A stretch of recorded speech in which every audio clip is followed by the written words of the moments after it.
Yeah.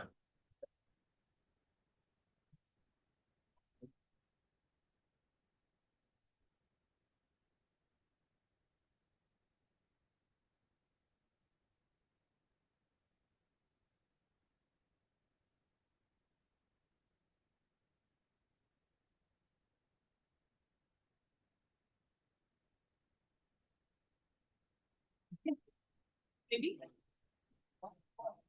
Yeah.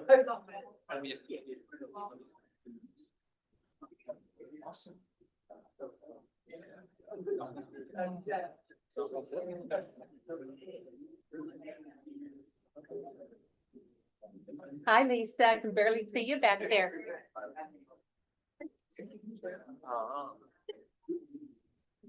Yes, just can't. We don't have one.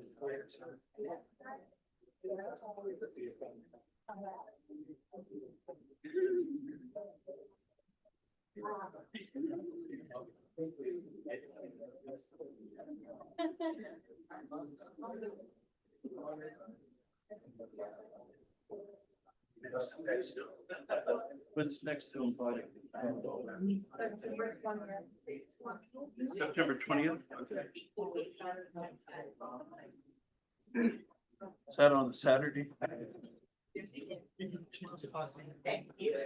Afternoon.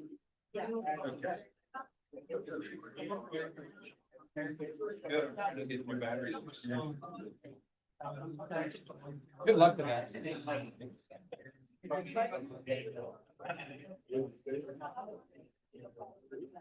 Maybe it'd be easier if you just Keep this for safety. What's that? Maybe it'd be easier if you just couldn't. Look smiling, nod their head. Nah. Kyle didn't want to come to the meeting with you for his birthday. Oh, darn it.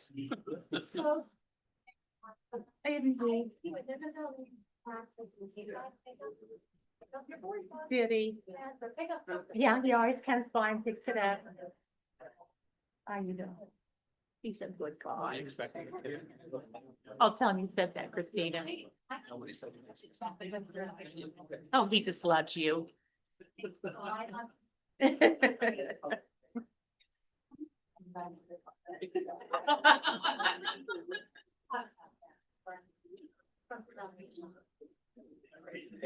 It takes a little bit with the declaration and everything to get in, so. That'll be a few minutes of. Long time. She's running a little.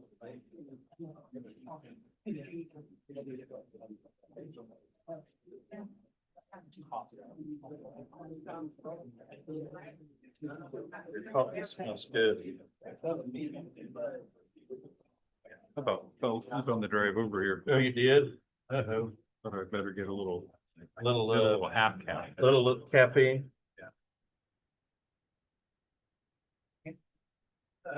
You know.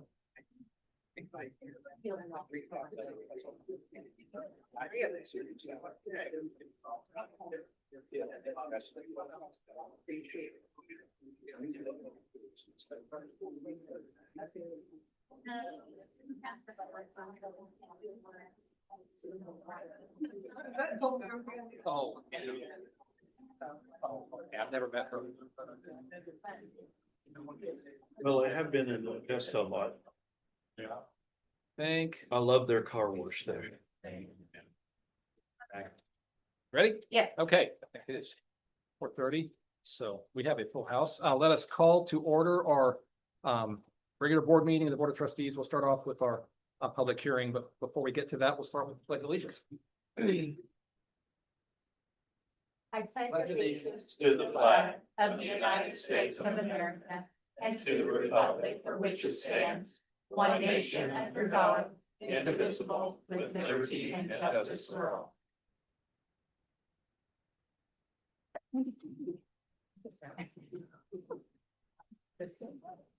Would. So. I thought we approved the agenda for the meeting after we get done with the hearing, or do we approve the agenda first and then? Okay, so would entertain a motion to approve the agenda. I move that we approve the agenda. Second. Second. Move to make one. Okay. Oh, I knew it.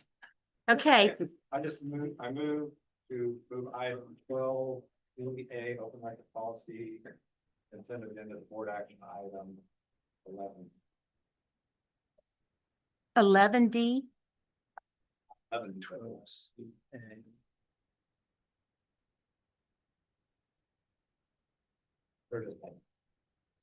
For discussion, okay. We have a motion and a second. Aaron, do you want to withdraw your motion? Let's do a motion to amend first.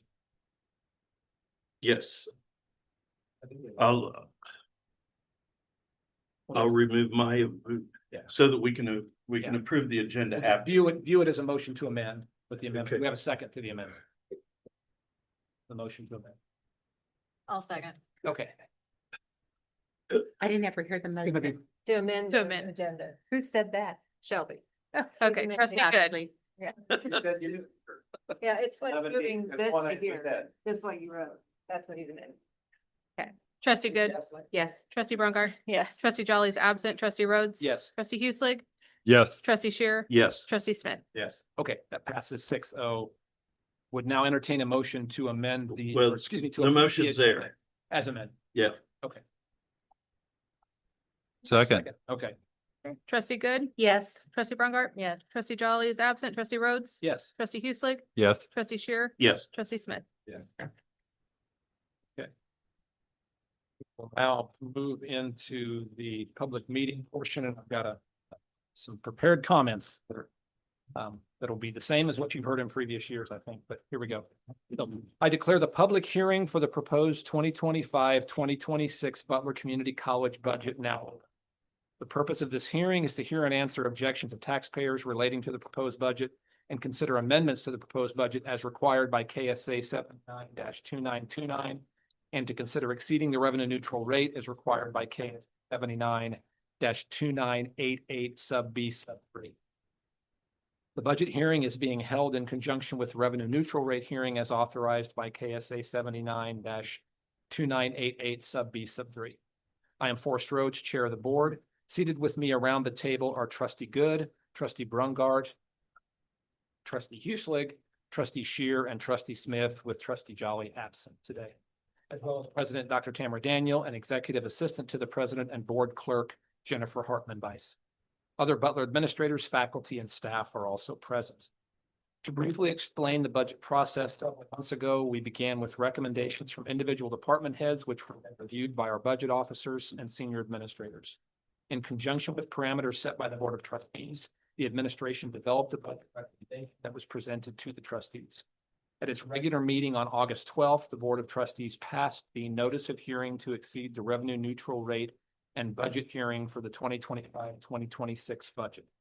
This notice set the maximum expenditure budget by fund at $90,330,323 and the maximum amount of tax to be levied at $15,025,582. The estimated mill levy rate for the proposed budget is 13.239 mills, which exceeds the revenue neutral rate of 12.569 mills by 0.67 mills. The expenditure budget provides the college with the ability to increase its operating budget to address significant unanticipated expenses. The notice was published in the college's official newspaper and on its website as required by statute, with the hearing set for 4:30 p.m. today, September 9th, 2025, in the Hubbard Welcome Center, 901 South Haverhill in El Dorado. At this time, I will open the hearing to public comment from individuals who would like to speak. We request that you hold your comments to 5 minutes. Please announce your name and address and sign the sign-in sheet. Individuals may speak again after all interested parties have spoken. The board will not take any action or participate in discussion during the public comment period. We'll provide closing statements once everyone has a chance to speak. Do we have anyone present that would like to provide public comment?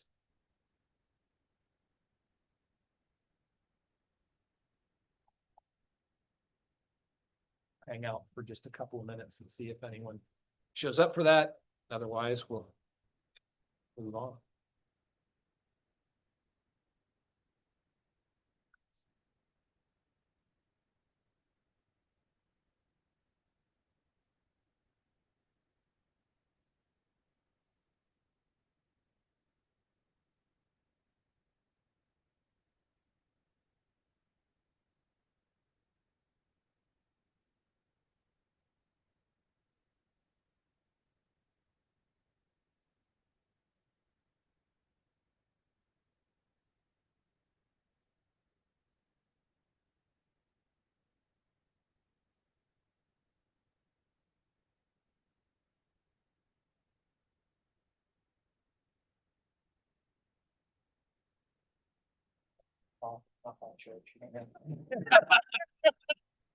We're just gonna wait a couple of minutes, see if anybody comes out here.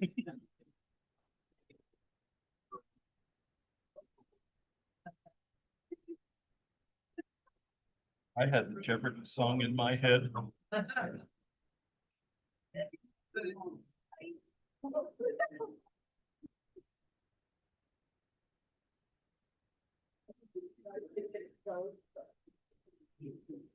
I was at a commission meeting last week, not Butler, that was doing a public meeting and they were waiting for public comment and there was no one there, but they were killing time and they talked about the usual practice had been the commissioners had to tell jokes. I don't suggest that we adopt that practice, but let's or at least without someone vetting the jokes first, as we are live streaming.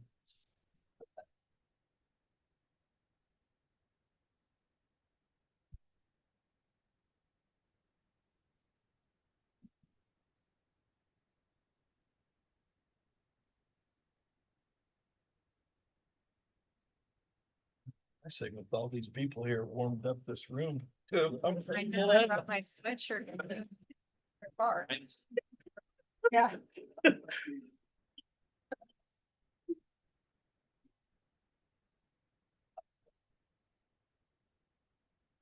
I was sort of getting jealous of Kim with the. When we start freezing after everybody leaves, I'm gonna hold you. Right. Okay, we have waited the obligatory couple of minutes and seeing no public comments. I will close the public portion of the meeting. Would entertain a motion to approve resolution 25-08. It's on page 4 of the board book.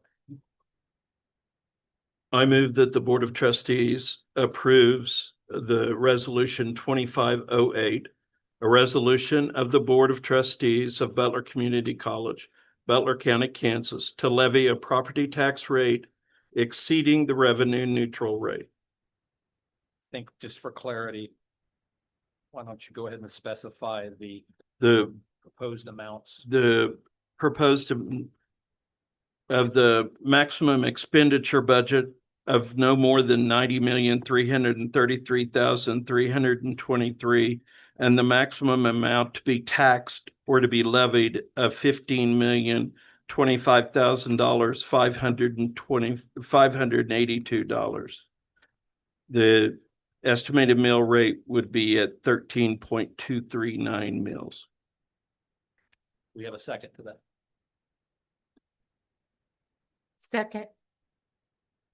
Kent, is that sufficiently clear for what you need to Yeah, notify the you'll public? need to read those numbers again when we approve the budget. Really, all you're doing now is proving the, or providing the ability to exceed the revenue neutral rate. So there'll be other opportunity for more discussion on the actual numbers when we get into the regular part of the board meeting. So we have no comment on the decision to exceed revenue neutral, then we can call that Trustee vote. Good, Yes. trustee Brongart, No. trustee Jolly is absent, trustee Rhodes, Yes. trustee Hueslick, Yes. trustee Shear, Yes. trustee Smith. No. Okay, that passes 4-2. And with that, we will adjourn the public hearing and move on to the approval of the legal and operating budgets, which is page 8 of the board book. If you're moving along, would entertain a motion to approve those proposed budgets. And again, I will move that the Board of Trustees approves the legal budget for 2025-2026 as published, with the amount of taxes to be levied for the general fund of $15,025,582, and the total expenditure budget for all funds of $90,333,323, and approve the operating budget expenditures for 2025-2026 as presented to the Board of Trustees on July the 28th, 2025, in the amount of $59,814,792. Do we have a second? Second. Any discussion?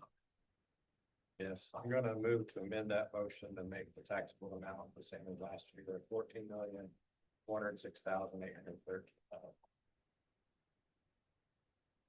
I would second that.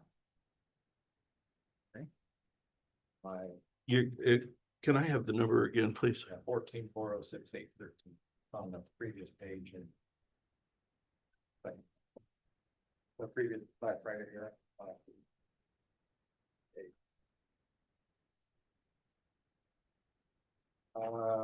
I guess I'll just start talking. I'm of the opinion, we're starting a new president, starting zero-based budgeting. I also think we're approving another, this is how we've always done things budget without really knowing why we do everything. I think it's immoral to tax our neighbors just to, so we have a cushion and we can continue to spend like we've been spending. I think we should have spent $750,000 on culinary, $30,000 worth of handover, $75,000 on the sign for the culinary that we could have done without moving.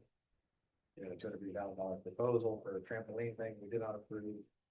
I just don't think it's fair to tax the citizens to cover the deficit proposed. And I think with we have 1,800, currently 1,800 extra credit hours. And I just did it at $125 a credit hour.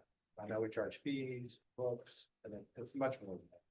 But 1,800 to 125 is $225,000 times 2 semesters. In my books, is $500,000 of additional revenue over what we budgeted. We budgeted 0 increase in credit hours. That was our budget.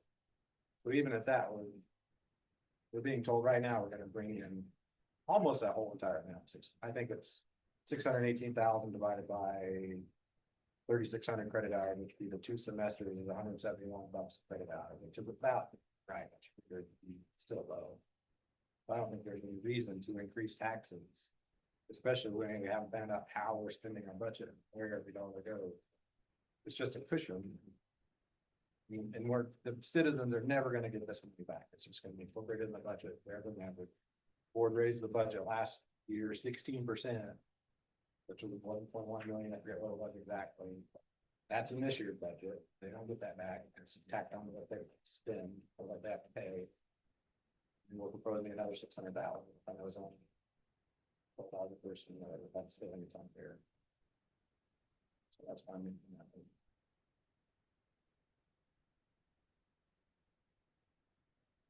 But I do this every year. So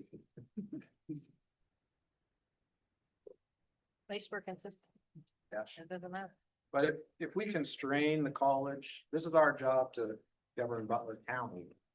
We have an unconstrained budget currently. We're never up against the wall of, oh, we can't spend that because we don't have it. We might not generate it. We'll spend whatever we spend and then just tax it at the end of the year.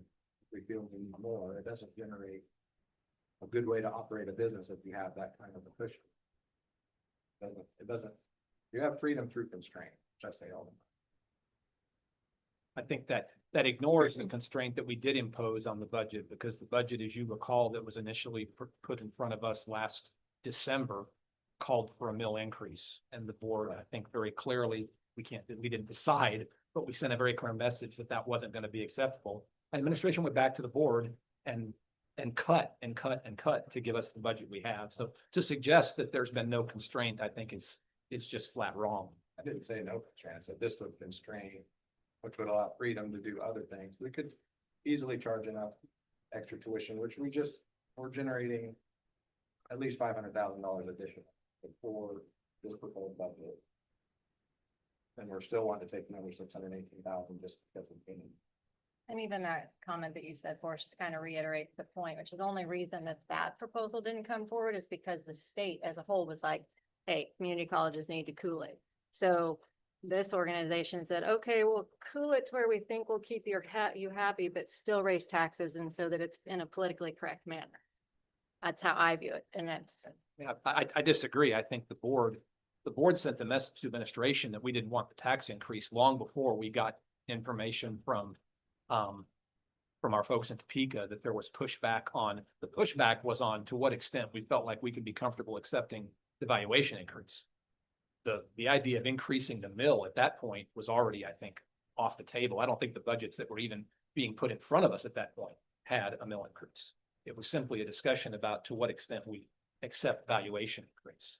The other part of your justification, Shelby, I don't want to, we've been through this for 6 years, so we're not going to see eye to eye on it.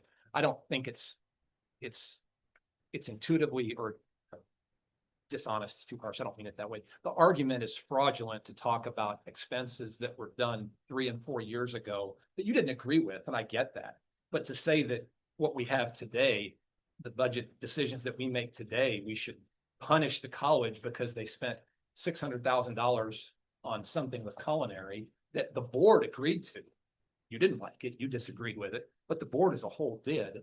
There's not those, if anything, those expenses are that's water under the bridge. That's not He's where we are. talking right about a trend with regard to spending at the institution. Yeah, you can't ignore history and say where we're at now is a brand new day and nothing ever affected where we're at because we've overspent. We put $8 million down on a building in Andover and took out a $7 million loan. It's at 68% capacity. That was $8 million of taxpayer money. That was in our savings account. That was spent because the college had it. And we have an asset now that has a value, that has It's value. not paid off on an asset yet. Of course it's an asset. There may be some leverage to it, but it's still an asset. Your house is an asset. There might be a mortgage If on it's it, but it paid doesn't mean off, it's not it's your fine. asset. It's But that- worth more when it's paid off, but it's not worth nothing just because there's a mortgage on Right, it. but what I'm arguing is Butler County, El Dorado and Augusta both lost over 100 individuals recently. So we're taxing whoever remains additional. It's more than they were paid last year in taxing, we're taxing them more. So we have fewer number of citizens paying higher taxes, so we can pay wages to 80% of our employees. I know it's a rough estimate implication, to say 75%, if I'm not wrong, of our employees who come from Sedgwick County. 75% of our Sedgwick County. We're subsidizing Sedgwick County with Butler County dollars. Butler County is shrinking and dying. Just so we can provide a lower price to Sedgwick County students, we can just charge what our product was worth. Make our revenue by selling our product at a price that the market demands. We didn't lose 2 students or enrollment this year because we raised it 5%. I think it's a little premature. The numbers look good right now, but when the But numbers you're were like to negative- vote when they're good, and so, No. but now if that makes no sense. No, but when the preliminary numbers were negative, you were all over it at this time. Now that I'm they're, all over it every year because I think it's immoral to take our neighbors' money just so we don't have to do our job more tightly at the college. And this is how we've always done things. And we know as a board now, this is why we hired Dr. Daniel. We haven't been doing things right or efficiently. We need to do them in a different way. Here we are doing the same thing. that is not the again. board's position. That is your opinion, and you're welcome to express that, but don't I would suggest say to the that was the public that that was majority the board's board's position of why we hired Dr. Was to get this ship turned around and running more efficient.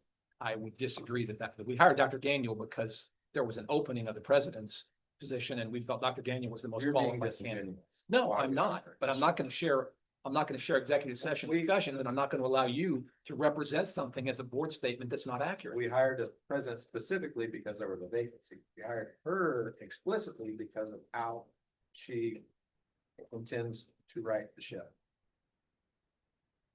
What you're saying is we hired someone because there was a vacancy, true. We We hired Dr. specifically hired Daniel her because as- we found Dr. Daniel's skill set to be the most qualified of what we wanted of the 4 Right, candidates. and her skill That set is is- not a sign of what we felt, of a consistent view of what we felt the college was when the opening occurred. And that's what you're suggesting right now, which That's I exactly, disagree we're with. in a bad position and we need to get in a better position. So we need to hire someone with the skills to do that. That was not the board's opinion. That is your opinion. You're welcome to state it, but don't represent it not to the be your public. opinion, as but- the board did not come forward and make that statement. We didn't state it, but it was our opinion. It's not. Not your opinion, but Let's move on. Does anybody else have comment on, we have a motion to amend the proposed motion to essentially reduce the requested, to make it a zero-based, or not zero-based, it would make it a revenue neutral budget. Is I have Shelby's a- amendment. I have a comment. First off, Shelby, I think with hiring Dr. Daniel and going to a zero budget, this is going to prepare us for this year and what a year from now, what we're going to be looking at. I agree we need to cut cost, but Shelby, I would really like to see you go to Topeka and argue in front of the committees. That's where we need to stop all that.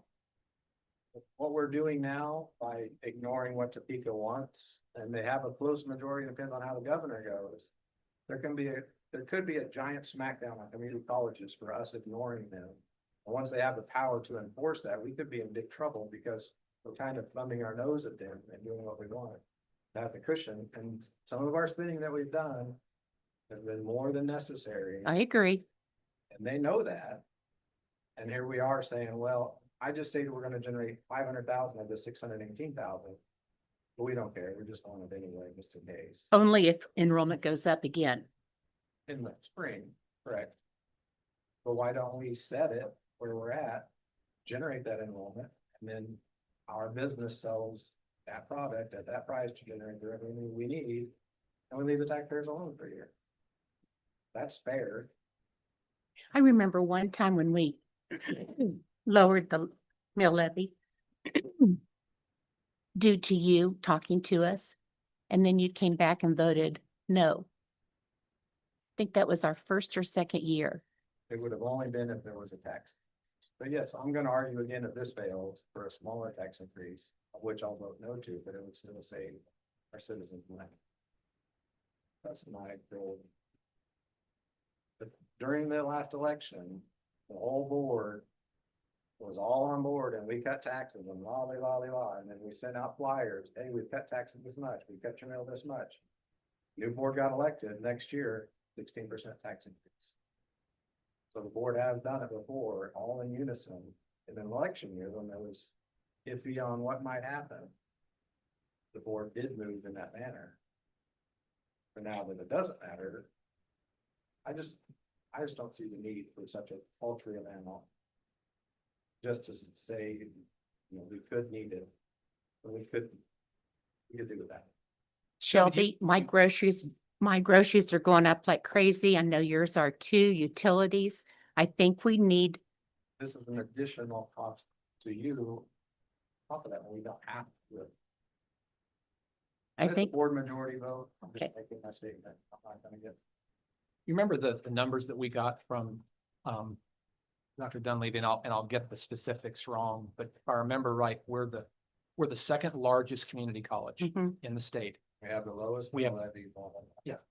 Okay, so. to That's because suggest we're in that- one of the biggest counties. It's just a cop out in way to say, when, I always used to tell my kids, when you compare yourself to crap, you always look good. It doesn't matter if we're the only, you know, it doesn't matter as mill levies with regard to other community colleges. If you look at us as a county, we're one of the highest tax counties in the state. So if you look at taxes as a whole, we are really underperforming. But that's You not can't for the just look community at- colleges. That's, I mean, the It's a tax piece base of of the the puzzle. county, we're a small piece of that puzzle. But it's School a districts, piece of the county, puzzle. It's city, the one piece that we have township. control over. We, without, but to suggest that we're the cause of the problem, No, It's we're crazy. saying it's a piece of the puzzle. we're one of the most efficiently run community colleges in the state based on the reliance that we have on tax dollars. And oh, wait, hey, let me finish. And you're spouting right now that we're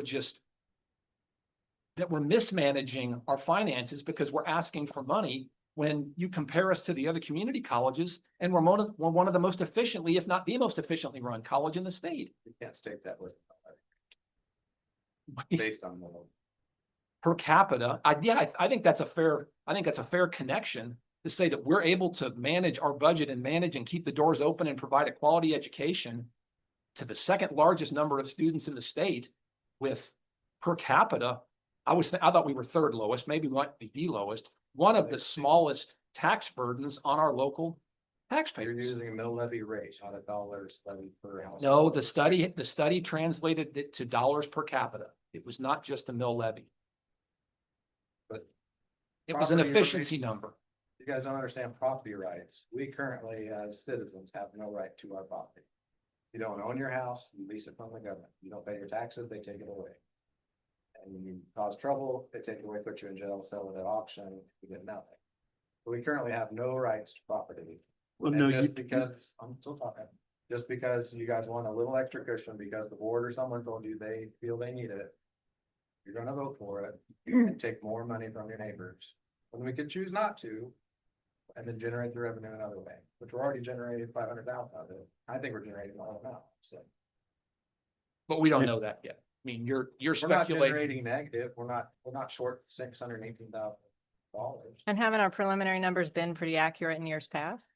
Well, but there's a little bit of humor to that, because in years past, there was criticism from Shelby, and I think Because from Dr. you Kroll would also, give us- when we would project that We we couldn't think we'd even do get better. numbers the last several years. 20th day numbers came like months into It the was like, semester. oh, you don't understand. The that 20 days principle is that I'm 2 more pointing days. out is that when there was an expectation that we might do better, you were quick to point out, well, look what we've done in the past. You can't expect that we're going to do better. I want to see it. And now when we start to look like things are turning, it's, well, we're going to rely on this and we just know this is going to happen. I don't want to cut us back. I hope we grow. I hope everything is moving forward.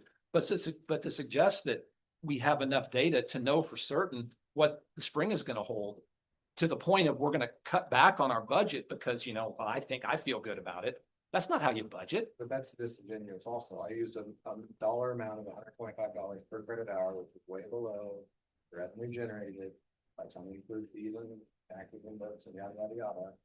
to Come up with a $500,000 number. We can do without it. We have money in savings. I know it's getting low. It's getting low because we overspent. Shelby, I kind of look at it this way. We've been through the budget process now for months and months and months and have been presented different ones. And we have given our leaders certain instructions on what to do. And they came up with the budget that is, I think, is fairly a pretty skinny budget, but still allows us to grow and to be able to grow programs. And I'm willing to invest, and I'm on a fixed income. Now, you were talking about property owners. If I made the choice to not pay my taxes, yes, I would lose my house. But as a property owner and as somebody who makes choices on how they spend their money, I take money out of savings every year to pay my personal property taxes on my house. I take it to pay my insurance on my house so that I can live in my house. And that's my right. My right also is that I feel that I'm investing money into this institution and into not really the institution, into the students of the institution, because it's all about the students and how they grow and how they become taxpayers and how they become citizens in the future. And I know we make a big impact. I've heard it from people around town, people from out of town, the sports events that I go to.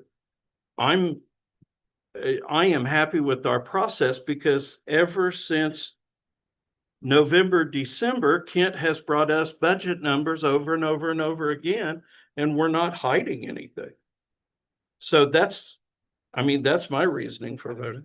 Back to my point, 2019, before I was sworn in, full Dr. Kroll, I would like us to go zero-based budgeting and find out where we're at. I was told by Jim Howell, the first chair, anything that you can think of is wrong. We've tried everything possible. We've done everything correctly. Nothing could possibly change, everything we're doing. We as a board know now we could have done things that we're just going to start doing things different now. I don't understand everybody's willingness to just take other people's money. We have customers, they could pay the price that we need to charge to make our business work. We're subsidized by the state. I don't know what it is, $15 or $18 million, of which we pay as Butler County residents, and we also are willing to pay another $15 million out of our pocket, just so we can have a little bit cheaper community college. When we could just charge a little bit more to be. I look at it as when I pay my personal property taxes, I'm investing in, to tell you the truth, I don't know what I get when I pay my personal property taxes to the state. I hope I get highway funds and things like that. But when I pay my taxes to the city, to the county, to the school district, and to Butler Community College, I'm expecting a certain thing for my investment. I'm expecting safety around my house. I'm expecting good roads. I'm expecting different things. And so I don't look at it as the city is taking money from me. I'm investing in the city. I'm a part of the city. If you want to live in a city where your taxes going down, an old planning advisor told me that you're living in a dead city. And well, Florida's a total different subject and it's got its share of problems. So Any other comments?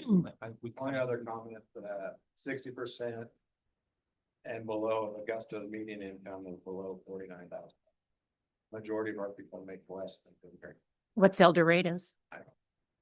But if you take up to 75,000, that next jump, it's 74%. I guess makes it under 75 as a household. It's not a lot of money. And I know Dave talked about years ago, he had to give up his dinner and make peanut butter jelly sandwiches. It's okay. It's the college got the money. But I still think that's wrong to force people to give up their one night out or the extra tank of gas or extra local whatever, because we're taking it just in case.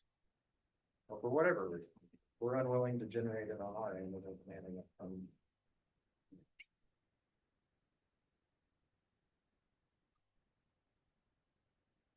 So the motion that's pending is the motion to amend. So voting yes would be to reduce the requested tax levy down to be revenue neutral. Voting no would be opposing the motion to amend, which would bring us back to probably another motion to amend, but it's where we're going. Trustee Good, No. trustee Brongart, Yes. trustee Jolly is absent, trustee Rhodes, No. trustee Hueslick, No. trustee Shearer, no, trustee Smith. Yes. It's all right.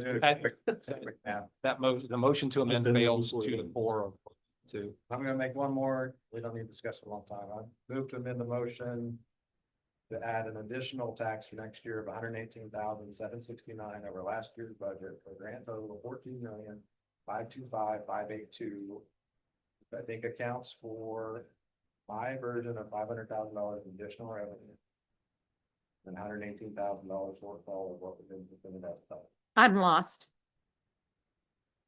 I'm saying instead of 15,025,582, we make the proposal 14,525,582, which is $118,000, $118,769 additional over last year's budget. And then the additional 500,000 out of the 15 million be made up of what we're gonna generate in additional. In my opinion.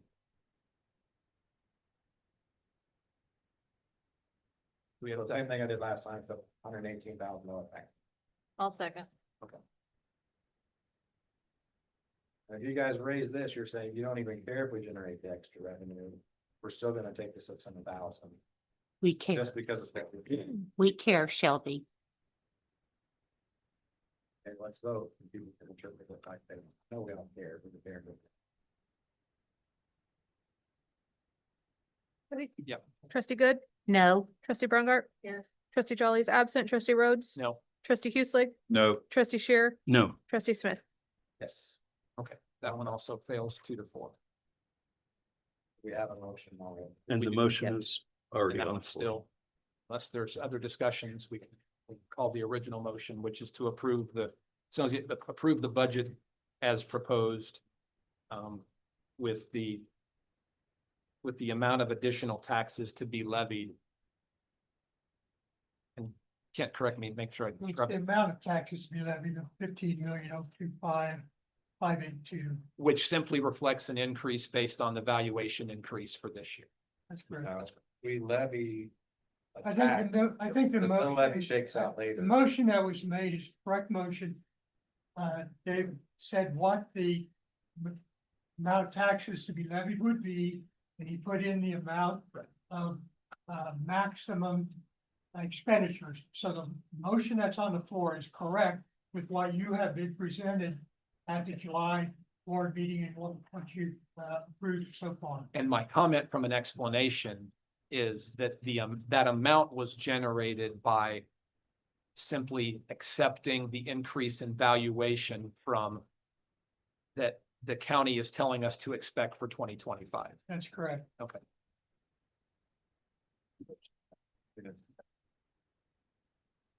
Trustee Good, This is back to the original motion to approve. Yes. trustee Brungart, No. trustee Jolly is absent, trustee Rhodes, Yes. trustee Hueslick, Yes. trustee Shearer, Yes. trustee Smith. No. That passes 4-2. And with that, we can move on to more enjoyable topics, like recognizing all the people that are here at the board meeting. Dr. Daniel. So over to I'm you. not sure if Allison Moe here, no, she's not, but I will briefly let you know that Allison received a Phi Theta Kappa scholarship. It's $1,000 scholarship that's based on academic achievement, engagement, leadership potential, and career readiness. And so she's going to receive that scholarship from Phi Theta Kappa. And then we have quite a few around. Butler Creative TV. They were recognized for their work at the National Baseball Congress World Series, which basically we had an individual that wrote in to talk about such a great job that they had done. They noted that since BCTV started involving, their experiences continue to evolve and grow beyond anyone's expectation. They found the students to be professional, kind, well-informed, and patient, and especially to those with no journalism training. This individual shared that he believes BCTV is a model for all of education, providing a framework of true relevance that prepares students for the real world of work. Staff and students involved, and there's a long list of them there, and I'm going to pass that along to,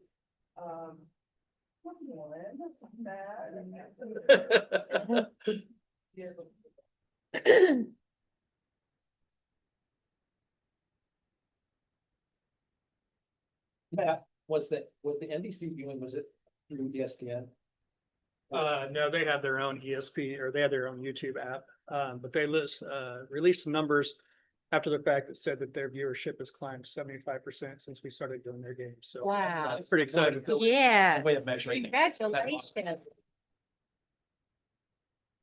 Next up, we have, Dr. Jenny Gannon. Is she here? No, she's not, but we want to recognize her because she was recently elected to serve a 2-year term as secretary for the Council of Institutional Researchers and 2-year organization, which is pretty amazing. So,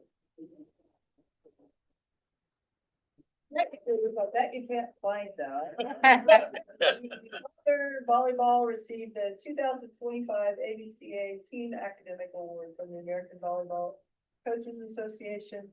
And this is a benchmark that averages their GPA 3.3 out of a 4.0 scale for the entire team for the 24-25 academic year. That's wonderful.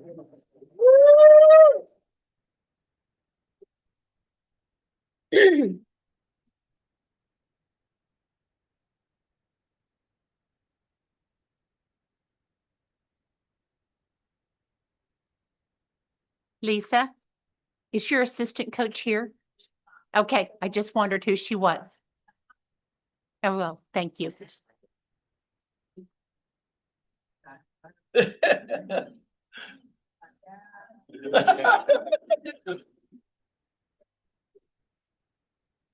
have in the room, this is awesome. It's a group of educators, the summer jam practicum completers. These faculty members completed a week-long training at the start of summer break and then continued for 100 hours during the academic year 24-25. They participated in readings, observations, discussions, and presentations on best practices in teaching and learning. Their attention to their craft and their hard work all year make them truly worthy of recognition. So we are super excited to recognize them.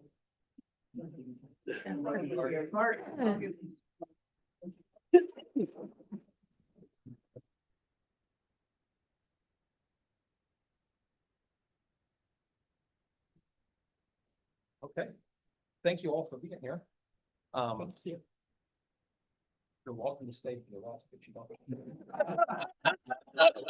I would say no one else ever does. Thank you. Thank you.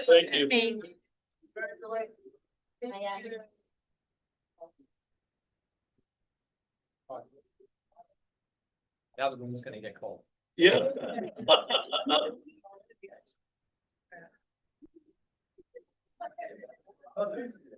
Okay, Joe, didn't notice you back there. Congratulations to you. so much. You bet. You bet. Good to see you. We now have the public comment portion of the regular board meeting. I'm guessing since no one came to comment at the hearing that there will not be comments now. I don't know. Speak now or wait a month. Okay, well, we'll move on to standing reports, student government. Sam, hi. Yeah, go on up there. Welcome. Thank you. Good evening, everyone. My name is Samriti Gupta, and I am the president for the student government for the academic year 2025 to 2026. Nice to meet you too. You're gonna have to speak up just a little bit. Some of us are hard of hearing. I'm sorry about that. That doesn't happen. It doesn't have anything. You just have to speak loud. Right, I thought it did, but yeah. So that is the coordinator, Daria Carabanco. So what she's handing out is the report that we made. So currently we are working on expanding our influence across the campus. We don't have a lot of members this semester, but we are still working on it. The student members this semester on 3rd September, the slow have taken steps to work towards solving the problems. The problems are listed in the report. So we had suggestions about menstrual products distribution and many more. So I hold people accountable and you should too. That's all. Thank you.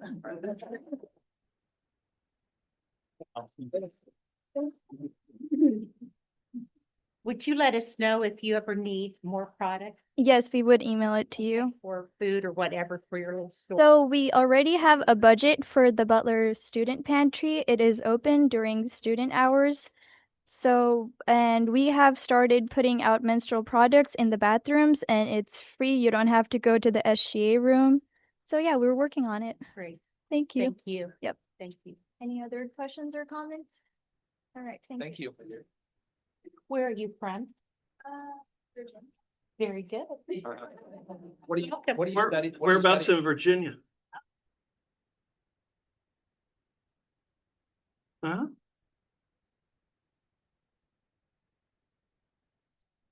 What do you You're, study? What do you study? Yay. Great. Well, nice to meet you all. Operational staff.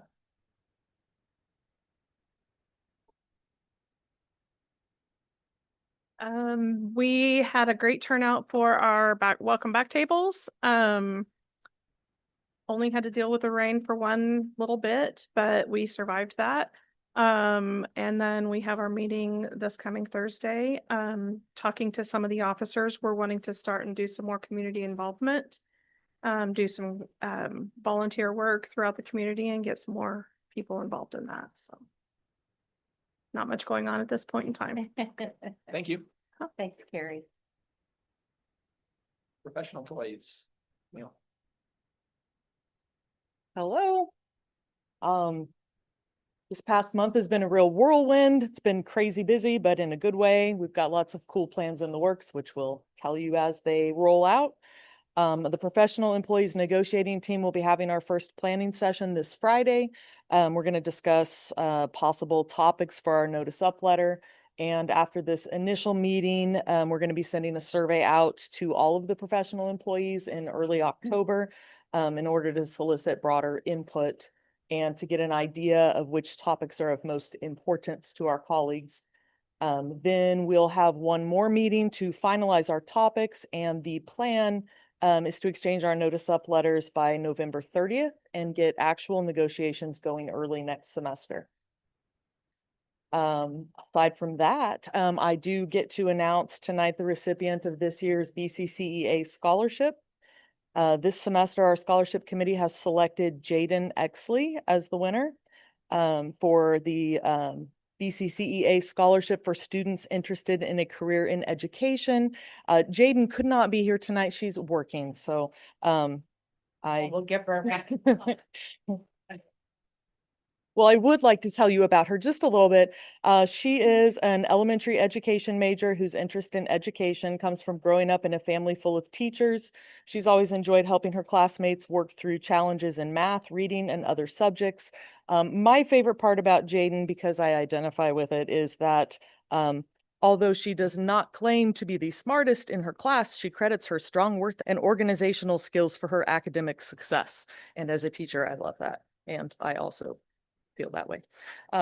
In 2023, Jaden took on a paraeducator role in an elementary school, and this is where her future plans were solidified. In her own words, she says, "I know that I want to teach children and help them build the foundational skills to become successful young adults in this world." So we're going to track Jaden down and give her a certificate to go along with the cash. And if any of you happen to cross her path, please wish her congratulations. Camille, how much is the scholarship again? It is $1,000. Oh, wow. The students self-apply, or do faculty look out for folks that might be good and submit their names? That is a good question. I'm not on the scholarship committee myself. I don't know how the applications get to us. Seats, From faculty? Camille, Mhm. your predecessor, I asked him several times if he would tell us what the educators are doing for the kids. And we never got any robust, anybody in here to talk about the things that these kids are learning. And is there any way that you can, like, once a semester, get somebody in here and tell us what this instructor's doing? And That sounds like something you could invite. I don't really see, we've had this discussion before too. I don't really see that as my role here to seek out faculty as far as what they're doing in their classrooms with the students. It's more advocating for the professional employees as a whole, relaying their concerns and their accomplishments. And it just seems a little bit going a little bit further. I suppose I could add it in addition. Maybe you could email me and let me know a little bit more specifically what you're looking for. think that, you know, it's nice to know our professors out there that are doing a great job. I think part of the original request going back was when the relationship was maybe a little more acrimonious, and it seemed like more often than not, it was criticism from the pulpit to the board, and there was never anything positive coming out of this, your time to us, and hearing something positive would have been a welcome change. Yeah, I don't want, I guess I'm hesitant to water down what my real goal here is in my position. But I think we should discuss more what you're looking for in that. Well, if you hear somebody doing something that catches somebody's. Right, in we the do that. classroom, Yeah. sometimes, half the times my best plans were worst plans and my worst plans were the best plans, I think that would come better from the faculty members. There's really no way I can know what everyone is doing in their classrooms. That's a little bit outside of my scope, I guess. But I don't want to not attempt to satisfy your request. I just need to think about how that would fit. Is that helpful at all? Well, you telling us about the scholarship. Anything Yeah, else? was very helpful. That's similar to what you're asking. Yeah, What you did. yeah.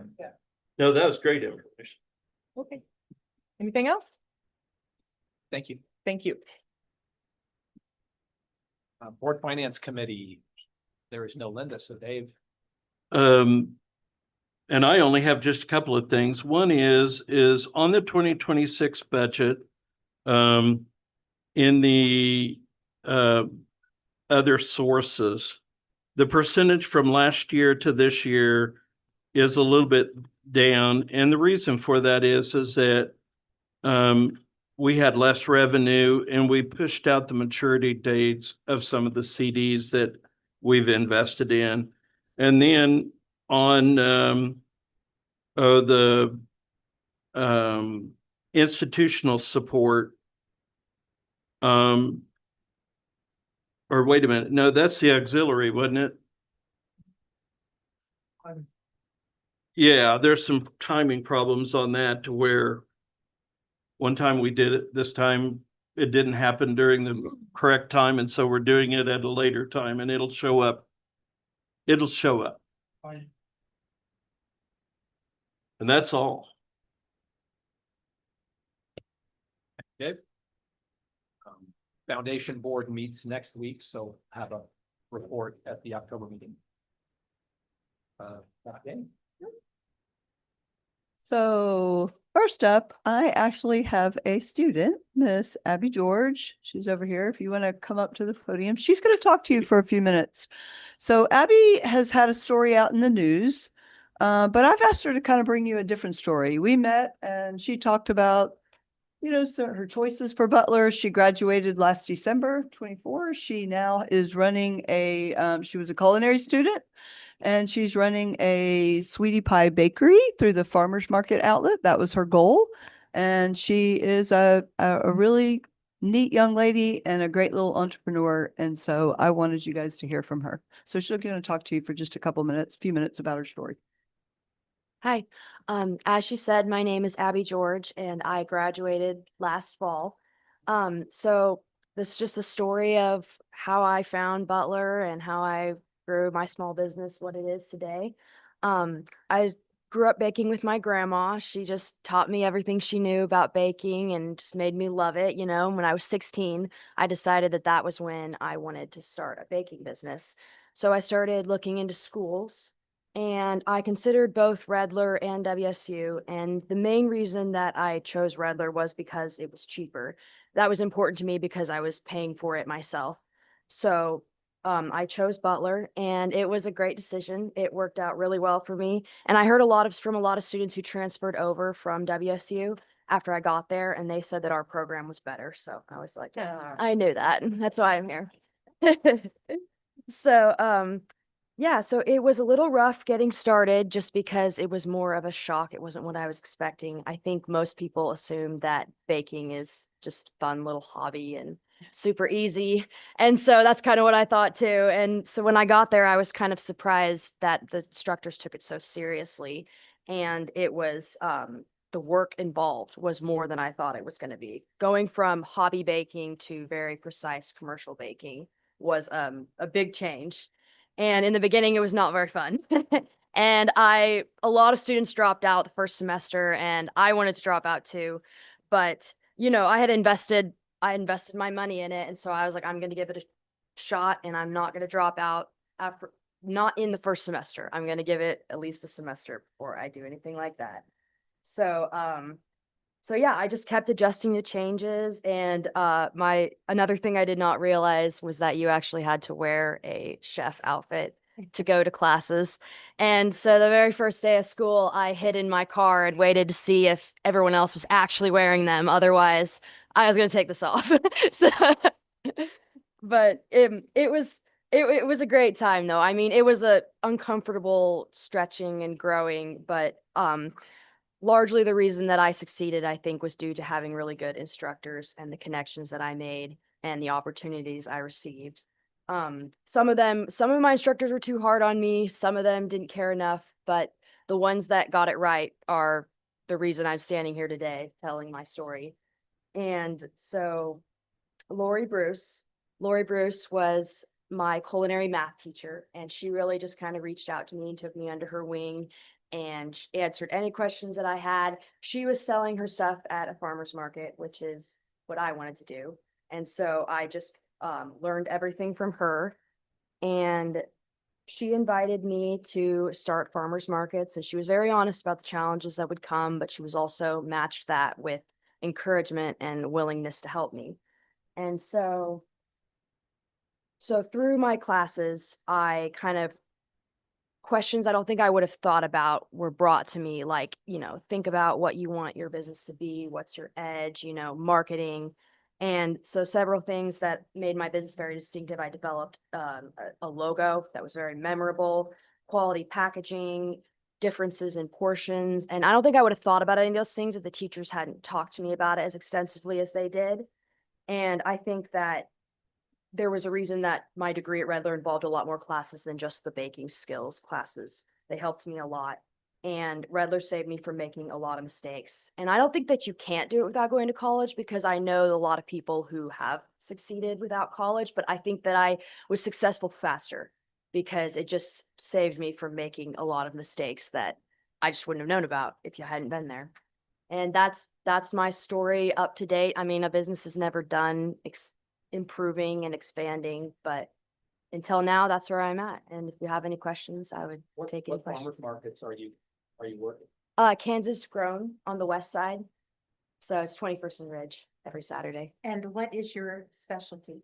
Like pies and scones. Very Yeah. good. Usually when we have people like this, they bring a sandwich. I did actually. Yes, It's you in the actually back. do have samples in the room in between, meeting and exec session. So she did bring samples for you. Sweetie Pie Bakery, yes. That's a good name. So then is your goal to open up a shop, a brick and mortar? I would love to do that eventually. As of now, I'm just breaking into the markets and trying to get a website up and running, but I would love to do that eventually, yes. You mentioned that you were successful faster than some of your competition, I guess. How do you define your success? Because I've been growing every year. I've been doing it for about 2.5 years now, and every year I've had higher profits, and I'm just making more connections. More people are reaching out to me, opportunities are opening up, and I know lots of people who told me that, you wouldn't be able to make it work, and it is hard. It is really hard to make money doing like a baking business. And most people that I had talked to had told me that you couldn't do it. And but they also hadn't gone to college. And so I think that going to Redler made a difference for me, and that it just made it faster so that I learned things sooner. And then did you learn anything about business side at Redler or? Yeah, I learned marketing, menu design, like colors and logos, and how, where the eye looks on a page, and like how to design my platform. And I learned about calculating my costs. I mean, I think most people just don't have an idea of their exact costs that they're using. And I learned like very exact, precise costs for all the ingredients all the time, like just laid everything out there, that even costs I hadn't even thought about before.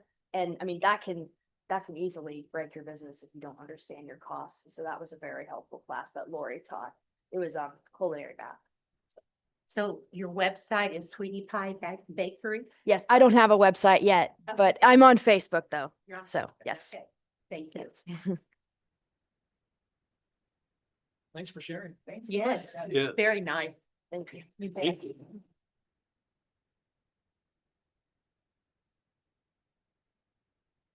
Okay, so that's something I've done previously with boards, is just have a student come from different areas and share a little bit about their story, so you can kind of hear and understand. And since it's something I noticed that we weren't doing here, and I just think it's really important, that's what we're here for, about students. So I will try to engage some students from different areas so that you can hear from them.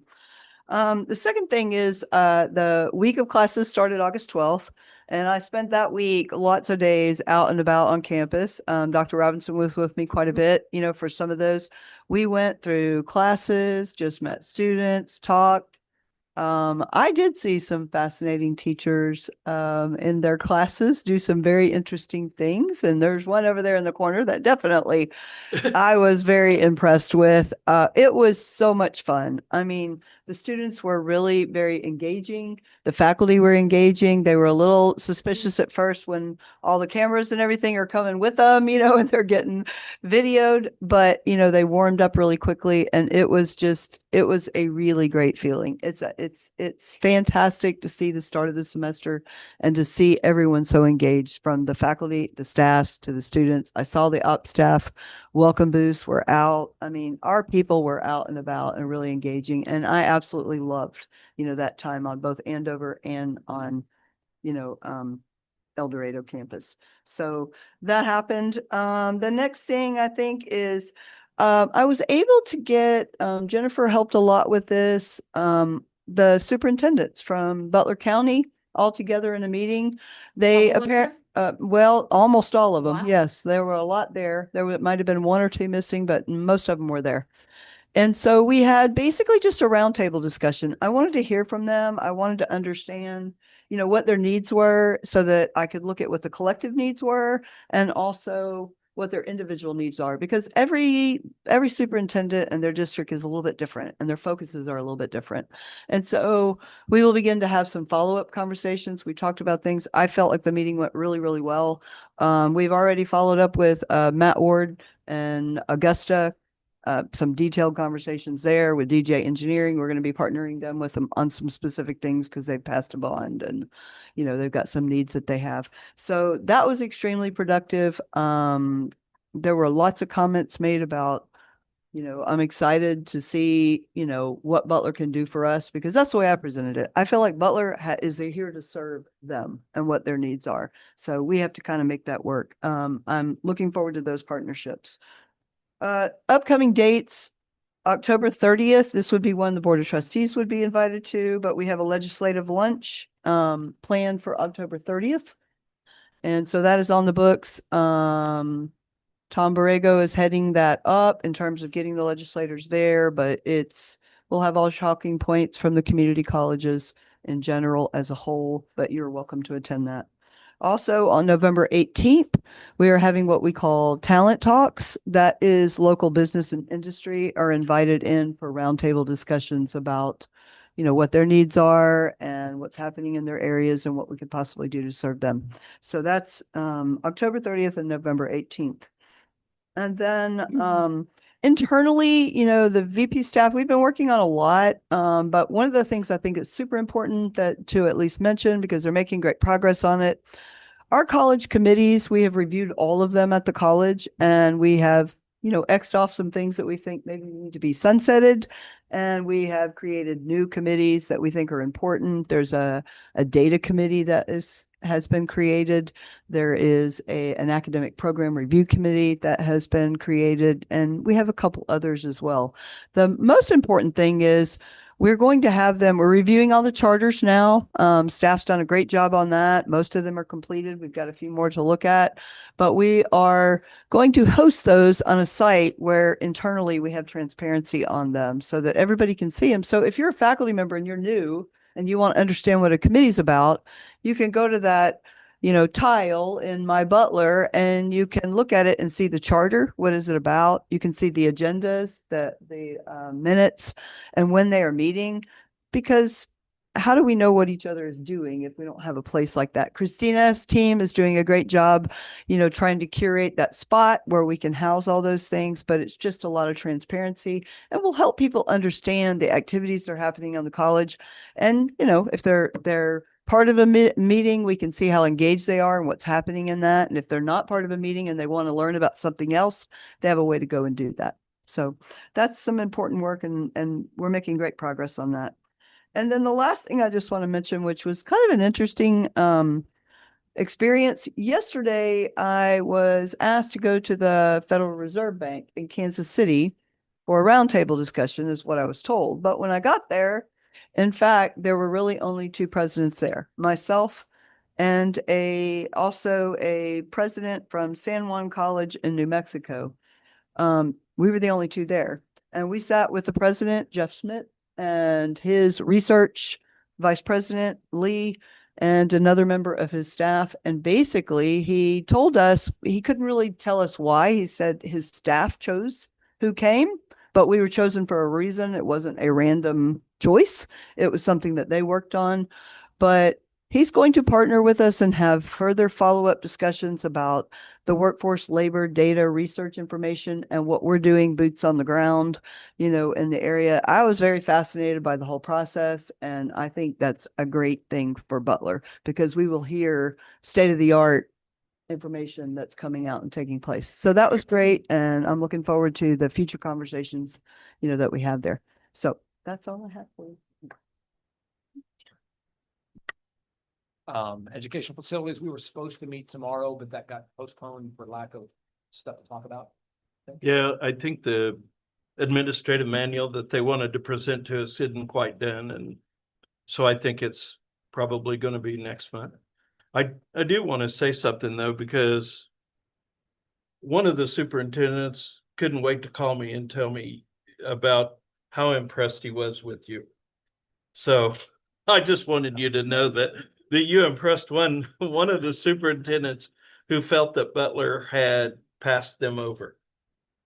And is very excited to work.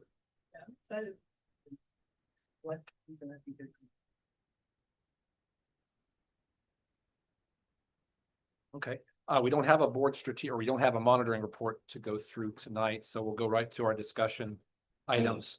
The environmental scans, so, what drove that was late in the week before we were scheduled to meet on Monday, we found out that Kim and Linda weren't going to attend. So, No, we never said we weren't going to attend. We asked if it made sense for us to attend versus the new board doing that. Yeah, it was never, no, we're not coming.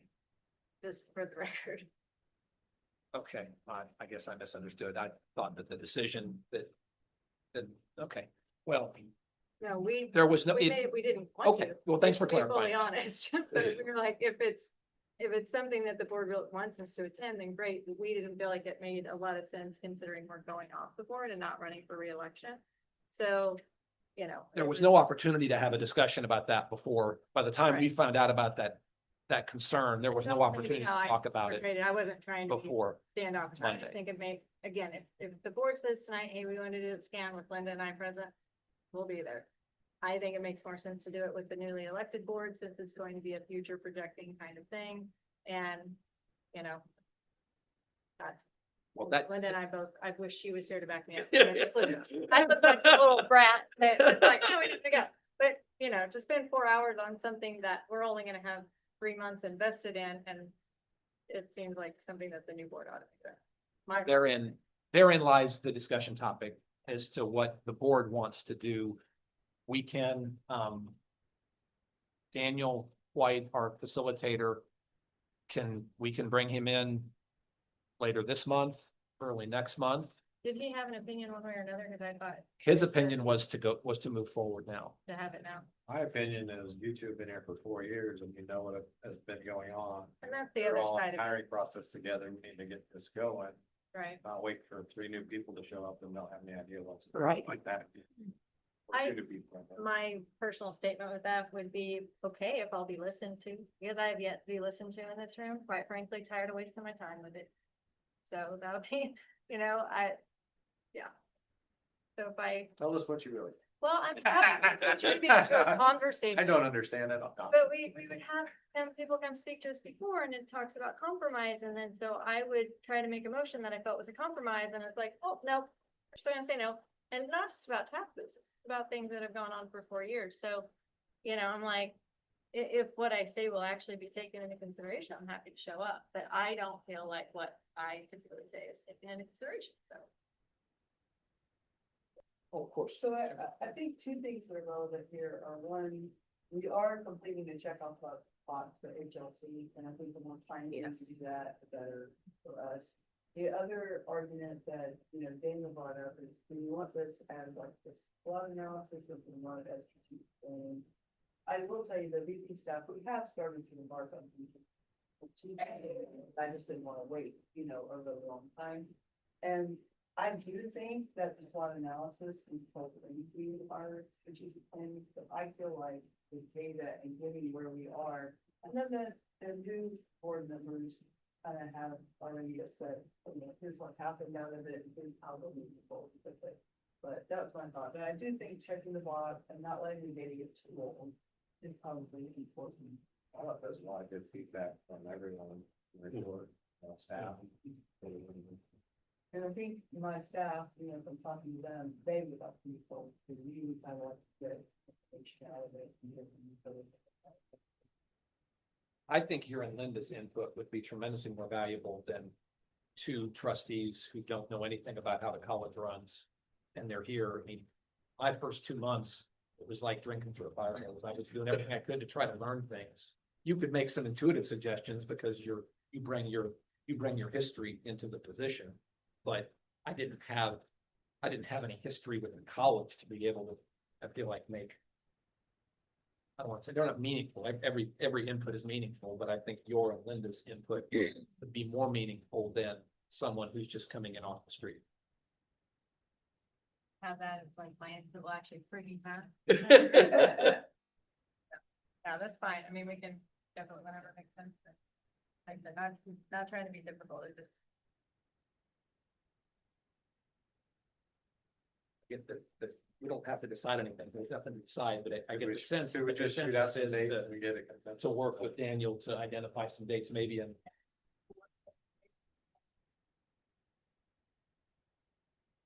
the September work session. What day is that? When I'm out of town, I think, honestly. That works for me. Oh, you're right, because the first was a Monday, so that's why it's coming so early.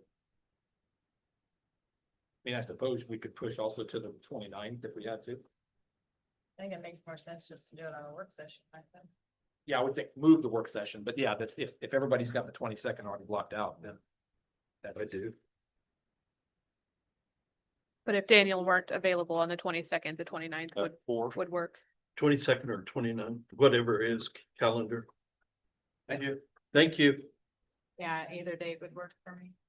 Mary Martha, would the 29th work if the 22nd doesn't work for Daniel? Yes. Okay, I will No. check with Daniel and I will let you know.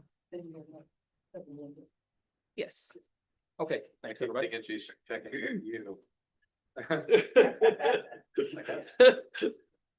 Okay, moving on to our action items. The first one on page 14 is the marketing budget approval. We talked about this, a work session, and then a little bit at the last meeting.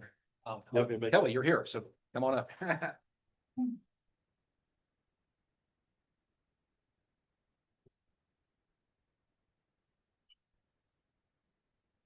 So yeah, we're asking for the October to February approvals out of the already allocated budget for 25-26.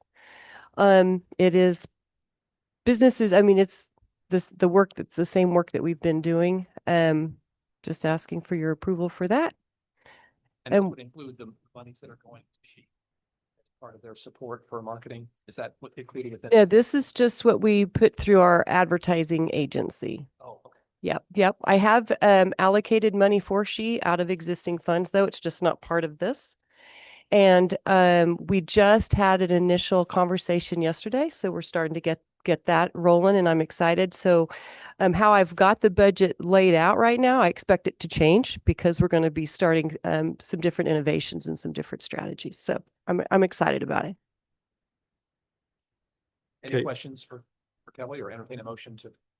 Since Shelby told me to move ahead, I move the Board of Trustees approve the College Relations and Marketing Purchasing Authority of approximately $169,900, not to exceed $219,000 for October 2025 to February 2026 for advertising expenses and public relations services. Do we have a second? I'll second. Trustee Good. Yes. Go ahead. Trustee Brongart. Yeah. Trustee Jolly is absent. Trustee Rhodes. Yes. Trustee Hueslick. Yeah. Trustee Shear. Yes. Trustee Smith. No. Passes 5-1. Thank you all. Thank you, Kelly. This is good. Move on to a couple IT issues. Christina, you're saving us money. I like it. Absolutely. It's what we try to do. When we have software that's up for renewal, we evaluate the current software solutions that are on the market to ensure that we're using the best solution for Butler's environment and that we are purchasing the most cost-effective solution for Butler.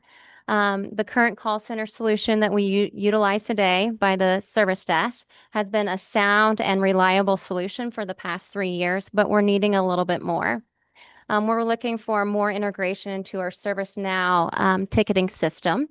So we engaged our ServiceNow owners across the Kane Consortium to evaluate a call center solution that we may all want to use as a Kane consortium. The long-term goal is to utilize the same software across the consortium, giving us the ability to not only share knowledge and resources, but have the capabilities to accept other institutions' phone calls in case there's a disaster or an emergency. The renewal of our current solution will increase by 12%. So it'll move from about 25,000 to about 28,000. With going with a new solution, we will move to a annual cost of about 16,000. The implementation costs are 10,000. That's a one-time cost. So our costs for the first year are going to be pretty much neutral. We'll see our cost savings in year 2 and year 3 of our contract. So we are seeking the board's approval to move forward with the new call center software, and I'll take any questions you may have. Approved information services. The purchase of a 3-year agreement with 3C Month. And I'll second. Trustee Good, Yes. trustee Brongard, Yes. trustee Jolly is absent, trustee Rhodes, Yes. trustee Hueslick, Yes. trustee Shear, Yes. trustee Smith. Yes. Thank Okay, you. passes 6-0. Christina, you're still up. All right, last one. Approved velocity for the AG and fire science facility. Thank you, Shelby. Any questions at all for Christina's summary was good. Anybody have any questions for her? Okay, trustee Good, Yes. trustee Brongard, Yes. trustee Jolly is absent, trustee Rhodes, Yes. trustee Hueslick, Yes. trustee Shear, Yes. trustee Smith. Yes. Okay, that passes 6-0 also. Christina, thank you. And then, The last item we have is the moved, Shelby moved the Cora policy out of the consent agenda into the action item. So Shelby, what did you have that you wanted to ask about or talk about? Yeah, just, I texted myself while I was driving to see what I was gonna say. I know, while you're looking, I did notice that the section on exceptions is duplicated. We move it to the front of the policy and we still kept it in the middle. So I think we can, if we want it on the front, then I think we can delete it from Or just leave it. at what's the on end. page 31. That's where I'm at. I'm on 31. All the red bullet points, the second to last bullet point. Says the request replaces unreasonable burden on the college in producing public records. I think that's kind of vague. And I thought to maybe put in exceptions. Just this statement, undue burden does not apply to situations in which the college has been found to have kept inadequate or insufficient records. Just so if we're asking for something in the future, you said, oh, that's an undue burden. If we hadn't kept the records, they just couldn't be used as an excuse if we hadn't kept track don't- of the data. If you didn't keep track of it, then then the answer is we don't have anything. I mean, Cora doesn't require us to create documents. It's just to produce what's already in existence. So I don't know if the issue was we didn't create something you thought we should have created. That's not a core issue. Kent, sorry, I don't want to overstep here. You're our core guy.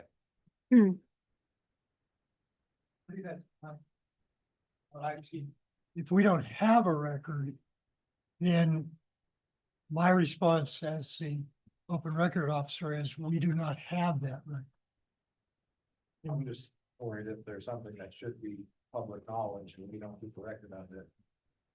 Then we don't ever have. But I can't give somebody a record that does not exist. My intention is just to make sure we keep that. Do these bullet points come from the statute? Is the unreasonable burden, is that something that came from the statute or is it? Because my understanding was the burden isn't the issue. You've got to collect it and there might be a cost associated with it that you can then charge to the Yeah, that's requesting party and maybe the burden imposes such a gigantic cost that the party says no. But I didn't understand that that would be a reason that we could decline to produce it if they were willing to pay for it. That's correct. If we have it, and they're willing to pay for it, and there's not another exception, then we are obligated to produce that. And who added the additions? I mean, it says that Ray vetted the revisions, but where did the revisions come from? It looks like it came from. did Some it come from the law that was passed? some of them did, some of them, I will say that I plagiarized Johnson County's policies because I've always found them to have very good policies, so some of these changes came from there. Okay, I'll just make my motion. You can say no or yes. We can vote on. I move to add in exceptions, the statement that says undue burden does not apply to situations in which the college has been found to have kept inadequate or insufficient record. Or something to that effect. I think that adds a lot of clarity though, if I'm being honest, it makes it more confusing. Yeah, that's what I was. Well, and I was kind of, I don't readily know what you mean with that. I mean, if, like, so you're saying if there's something that they haven't put together that somebody wants, that doesn't mean that they don't have to put it together. I don't know. I guess I should have said unreasonable burden. I was driving, not reading. Yeah. But just a chip on my shoulder from pulling teeth to get information. First in my term, I just could see in the future if somebody wanted something, a college would say that's unreasonable or that's an unreasonable burden. You just have to. I was trying to keep a little bit of wiggle room for somebody. I guess I'd be curious and I'll admit that I haven't gone back and read Cora as it's been amended by the most recent bill. But I never understood there was a burden exception. Burden might translate to cost that then the requester can decide if they want to pay what it's going to cost. But I didn't think the public entity could just say, sorry, it's going to take too much time. I don't have to I respond. think there's provision in the statute, it's really put in there to prevent harassment. That somebody could just be asking for things over and over again. I read the final bullet point as hitting that, Okay, the repeated requests to disrupt that. okay, that's, I just thought unreasonable burden was extremely vague. It could be, Yeah, I think that line just needs to go away. I mean, because that would fix it. yeah, the other addition on the next page says that, you know, when staff time needed to respond to the request is estimated to exceed 5 hours or $200. So it kind of puts in a guiding, I mean, like they're willing to spend 5 hours on something and then, you know, there would be a fee attached to that. So hopefully somebody wouldn't just abuse, you know, the request, you know what I'm saying, or try to get something that's unreasonable to do if they're gonna be charged for it. I think if that sentence is removed or that bullet point's removed, I feel like the protections are still there for people involved and for the college. Plus, I don't know why we have a fax fee. I'm saying, does anybody fax anymore? Should there maybe be an email fee? Do they really? they do a lot of faxing still. Wow. I mean, I have not heard that noise in I a like the unreasonable burden. I just was trying to eliminate a little bit of wiggle room. Just take it out. Well, they were like. Can we, Like, yeah, so can we confirm if it's part of the, if the statutory language now says that unreasonable burden gives us a basis to say no, then I think we ought to leave it in the policy because that's what the statute allows us to do. If that unreasonable burden language is just a general, that it seems to make intuitive sense, but it doesn't come directly from the statute, then I'd be all in favor of striking it. I don't have an accent on it. Just hit me a little weird. Well, that's my question. My question is that, is it in the law with, and it may not say college, it may say entity, and we put college in there, whatever entity it may be, public entity that it may be, and we put college in there, are we not affecting the intent of the law the way it was rewritten and passed by the legislators? Table it to next month. And might get more.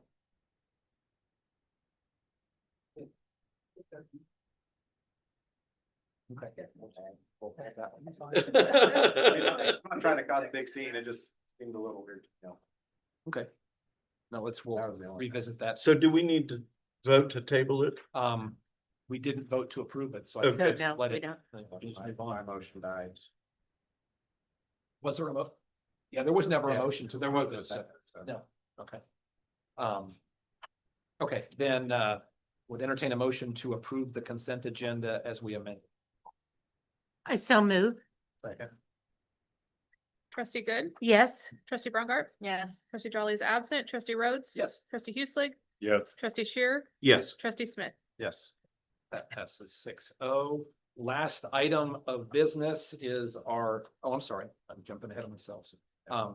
KPIs, anything of note this month? Yeah, so it's not reflected in here. As part of our annual collections, we update our completions metrics, and that was done certified last week. So this will be updated for next board meeting. But just a quick note, our completions are up about 11% over last year. So that's a function of largely increased enrollment, increased graduation rate, which you can see on the KPIs above that, and perhaps a little mix of the programs that we offer. So Remind me, how does completions differ from graduation? so completions is the number of awards that are presented to a student. The graduation rate is how timely they complete it. So what we're reporting there is 150% graduation rate. So if someone graduated in 8 semesters, they wouldn't have graduated on time, but they still completed. Correct. Okay. Just for me, could I have the completion number of previous years and the new completion numbers? So. Oh, that'd be good. Yeah, I mean, you so, could have 10 people and they go to 11 and that's. but yeah, that'd be so nice. if you look at the last chart on that page, the bottom one, so Yep. last Okay. year it was 1,372. Yeah, okay, that's perfect. Yeah, thank you. I so enjoy getting these throughout the week. So thank you. Oh, the enrollment updates? Mhm. Yeah, that's Yeah, nice. it has been nice to see, especially when it's been positive.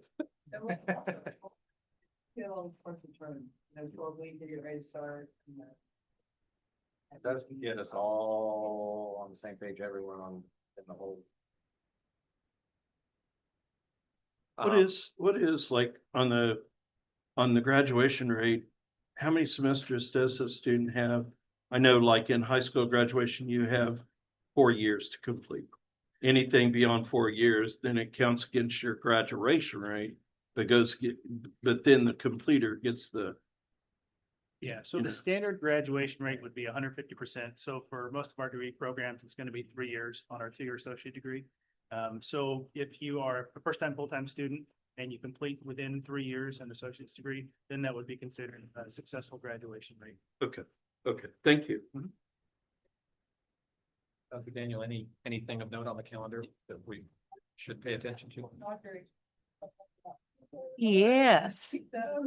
Oh, And then awfully presumptuous. And then picture day is picture day next month? I was so sorry that none of us attended the reception for Lynn Hobble. And I came out, but it was on Friday, but they said no trustees were there. Who was Lynn Hoffman? He Art was an instructor. art instructor. We got a card in the mail. That's what I heard, over 200 people. We all got cards in the mail, or you got a card? You did too. Yeah, we all got cards, Okay. or I did.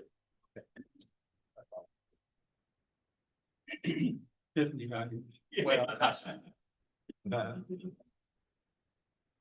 okay, last item then is our executive session. The language is on 50. Do we need 45? 30 minutes? Don't do 30. Right, do Which is 45. forces people that talk. Aaron, 30. your turn. Mr. Chair, I move that the board recess into executive session for discussion relating to the non-elected personnel, which if discussed in open session might violate their right to privacy, to include the Board of Trustees, Dr. Tamara Daniel and Shelley Stoltz. The meeting will resume within 45 minutes. Meeting will. Second. Okay, trustee Good, Yes. trustee Brongart. Yes. Trustee Jolly's absent, trustee Rhodes. Yes. Trustee Hueslig, Yeah. trustee Shear, Yes. trustee Smith. Yes. Okay, that passes 6-0. We'll move into the conference room and. Bring the staff, volunteers there. How are you?